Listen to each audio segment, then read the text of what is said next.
Hello and welcome. Today we are tackling an interesting coding challenge, finding palindrome pairs.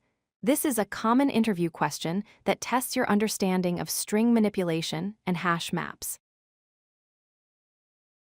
First, let's quickly recap what a palindrome is. It is simply a word or phrase that reads the same forwards and backwards, like race car or level. In this problem, we are looking for two different words that create a palindrome when joined together. Here is the formal problem. We are given a list of unique words. Our goal is to find all pairs of distinct indices, I and j, such that when we concatenate the word at index I with the word at index j, the result is a palindrome. Let's look at some examples. If we have the words ABCD and DCBA, joining them creates a BCDDCBA, which is a palindrome. Similarly, if we have LLS and SSSLL, joining them works too. Notice that the order matters.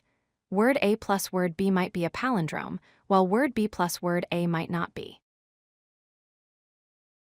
The most intuitive solution is the brute force approach. We can simply use a nested loop to check every possible pair of words. We combine them and check if the result is a palindrome. However, this is very slow. With n words of average length k, the time complexity is n squared times k. To optimize this, we need to avoid checking every single pair. Instead, we can use a hash map to store all our words mapped to their indices. This allows us to perform efficient lookups. We will iterate through each word and calculate exactly what other word we need to find to complete a palindrome. Here is the core logic. For every word, we split it into a prefix and a suffix. There are two valid cases. Case 1.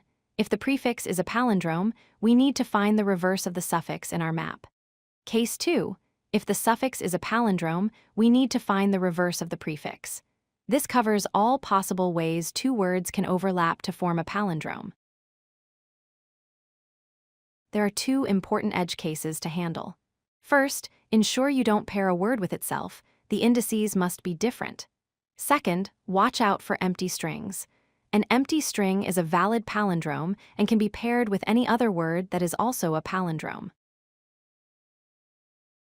Let's analyze the performance. By checking all splits of every word, we perform k iterations for each of the n words. String operations take proportional time to the length k. This gives us a total time complexity of n times k squared, which is significantly faster than the brute force approach for large lists. To summarize, the key to solving palindrome pairs efficiently is using a hash map for fast lookups. By splitting each word into prefix and suffix parts and checking for partial palindromes, we can construct the solution without testing every combination. If you like this video, hit that like button and don't forget to subscribe. Visit codelucky.com for more such useful content.